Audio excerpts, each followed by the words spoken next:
Today on Newsbytes, no ceasefire, it's outrageous. Foreign news crew robbed in San Fran and Bill Gates a liar? Stick around for these bites and more, all on today's Newsbytes. Okay, real quick. Portions of videotaped conversations termed as proffer videos involving Trump's co-defendants Ellis, Powell, Cheeseborough, and Hall were leaked to news outlets, prompting DA Fani Willis to file an emergency motion for a protective evidentiary order. The motion expresses concerns that the release of these confidential recordings was aimed at intimidating witnesses, subjecting them to potential harassment and threats. Further evidentiary leaks could result in a mistrial. All right, here's the latest. The March for Israel drew tens, if not hundreds of thousands of people to the National Mall in D.C. to show support for Israel and condemn anti-Semitism. Organized by a coalition of Jewish orgs, it aims to display solidarity with Israel following the October 7th attacks, and emphasizes the need to eliminate the, quote, terrorist threat on Israel's border. This comes as today more than 400 employees of Biden's administration released an openly signed letter demanding he pursue a ceasefire in the conflict. Netanyahu also issued a statement saying that, quote, if we don't win now, then Europe is next and you're next. And we have to win, end quote.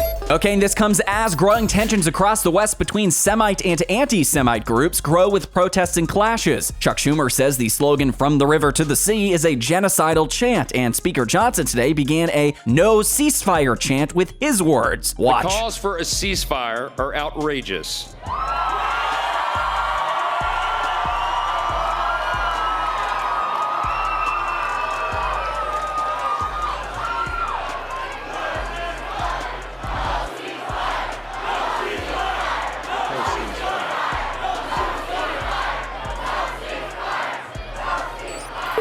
Okay, here's the story. A Czech Republic news crew covering the APEC summit was robbed of their equipment near the City Lights bookstore in San Francisco Sunday evening. The San Francisco PD is investigating 3 armed individuals who stopped their vehicle and approached the crew, demanding production equipment, which the victims handed over. The suspects then fled the scene in their vehicle. Some Bay Area television stations deploy armed guards with their reporters and photographers as a security measure while covering local news. The APEC summit in San Francisco has attracted global attention, hosting world leaders, CEOs, journalists, and around 20,000 attendees. President Biden is also set to meet Xi Jinping in their first meeting in almost a year during the summit. All right, and check this out. Biden and his climate czar, Kerry, made rounds today, again touting the success of the climate crisis Trojan horse, the Inflation Reduction Act, and repeating that the climate crisis is our greatest threat. Take a listen. I've seen firsthand what the reports make clear.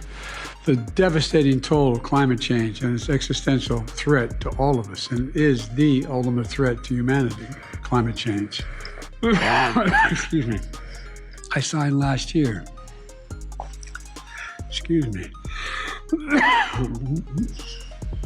I signed last It's been just over 1 year that Inflation Reduction Act has been passed. There are worries that the momentum could change after 2024 elections. Do you Nobody can I don't believe any politician can stop what is happening now. This transition is much bigger than any one party in the country or one, it's not going to happen. People are moving because the science is telling us we have to move in this direction. It's not political.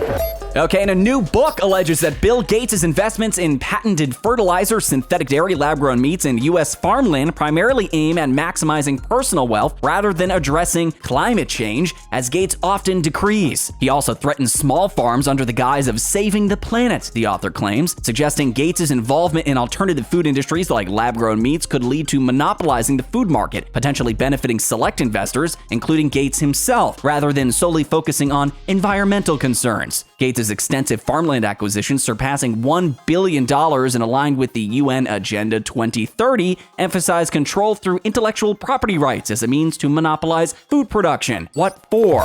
Those are today's bites, which are on our website at Disclose.tv. Subscribe and leave those comments below.